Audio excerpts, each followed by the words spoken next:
cable company would not fix my issue until it costed them money to fix it. Back in 2015, my cable company had terrible support. My cable modem would constantly reset itself and the technicians wouldn't help. The last one who came to my home was a jerk of a supervisor who told me that they do not guarantee Wi-Fi connection, and if I had another technician come over that I would be charged $50 an hour for wasting their time. I had a quad play at the time that included home security. What I did was not connect the home security unit to my Wi-Fi and instead used the Wi-Fi that was included with the security device.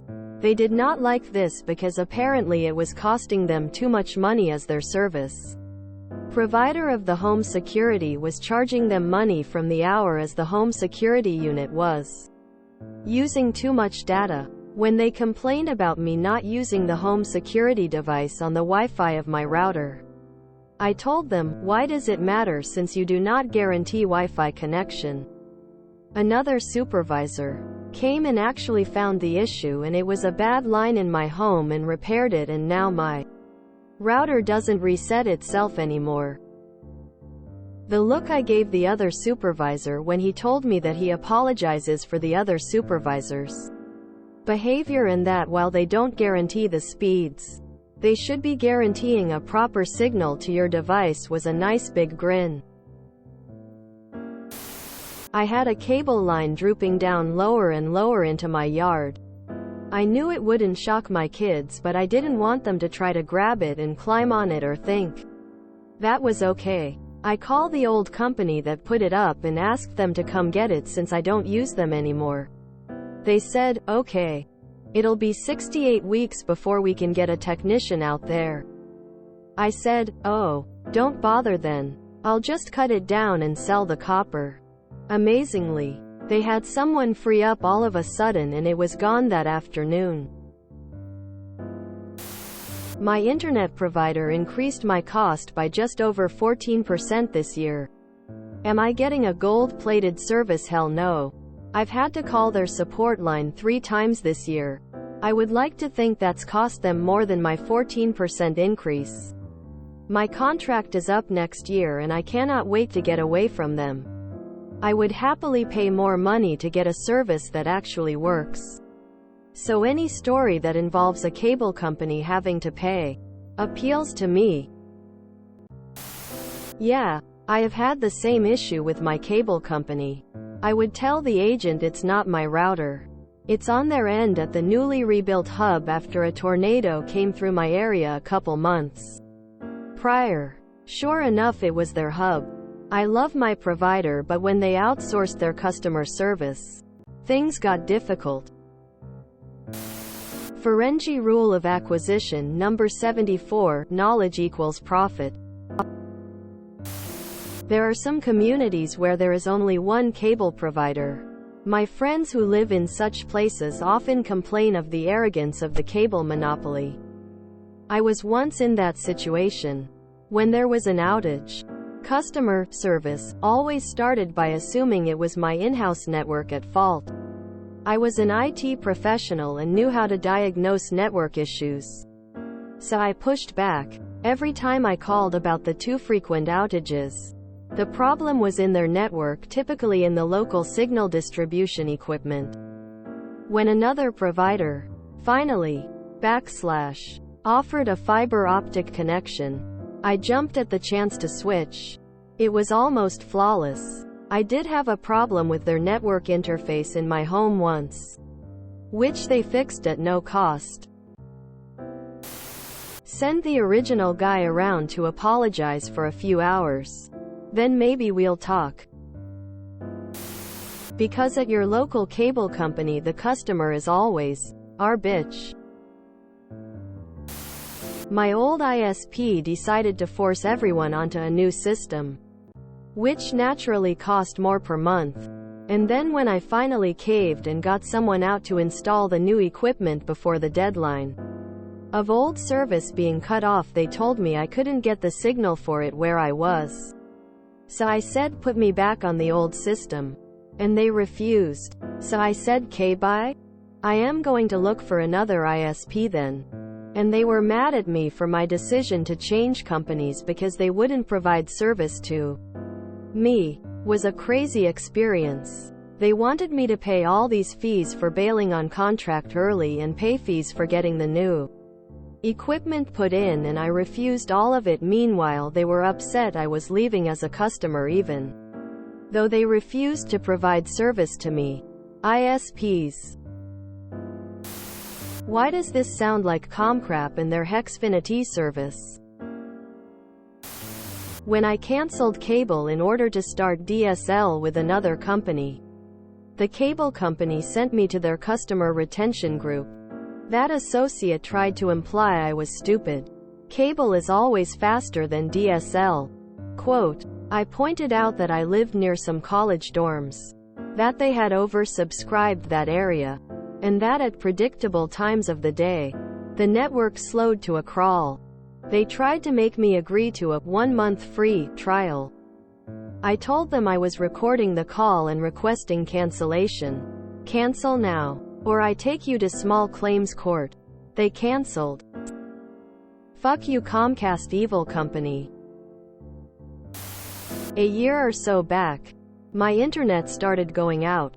Since I work from home, I was doing everything in my power to get it fixed.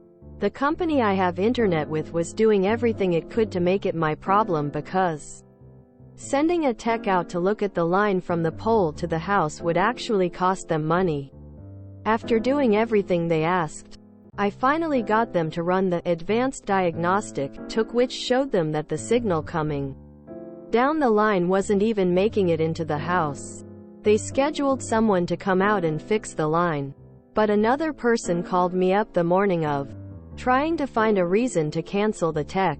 I just told them that their own systems showed that it was an issue with their lines, so no, I was not going to cancel the tech, and they wouldn't be canceling the tech either.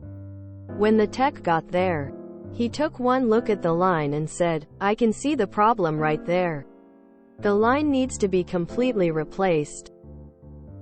I did manage to get them to pay me by getting credits on my bill and scoring a deal on my internet package because of the company's insistence on trying to make it my problem until it wasn't. I don't blame the customer reps because they're doing their jobs. I blame the company for trying to screw the customers over in order to keep the money in its pockets. Had a similar issue with Verizon. Moved into an apartment that didn't have food. Paid to have FiOS put in. Moved in. Kept having these giant lag issues with speeds fluctuating. Called out a tech who said the previous installer messed up the wire connections. Told me it would be treated a service call and it'd be billed $200 since I didn't have their whole home warranty thing. I started laughing and said the tech who ran it didn't do it right the first time. I'll be damned if I pay anything to get it fixed. I called Verizon while he was here. Got it fixed. Got an apology from the supervisor and $75 credit for it having been messed up for the last month. I called the power company one night because we had fire coming out of the pole in the neighbor's backyard. I told them it keeps lighting and going out. They said the line wasn't down. They'd get to it in the morning. But fire. Quote. So I called the fire department. When they got there, I mentioned the power company refused to come out. The fireman said, if I call them, they'll come. They must have a special number or something. Because in about 5 minutes, the truck was there. And I made sure to tell power dudes I wasn't mad at them. Because they just go where they're told. But if they could tell someone I'd called about the fire part. Verizon will be the first against the wall when the revolution comes. I had troubles with my cable internet for 12 years. Constant resets. Lost signals. Yup. You guessed it. Comcast. I had constant service tech callouts. Was on the phone constantly. At one point I had over a year of credits on my account. Wiring in the house was changed. Modem was changed 3 times. Then, Last year, I finally had a tech who figured it out. When they initially installed the buried line from the street, they ran short on cable. So, some genius put a connector in, made up another run and connected the two with a barrel connector. Then buried it in the ground, unprotected. Over the years, it had corroded out and kept getting worse. They paid to have it excavated and a whole new run installed. Man facepalming medium light skin tone. Back in 2015, my cable company had terrible support. You say that as I'd any cable company has ever not had terrible support.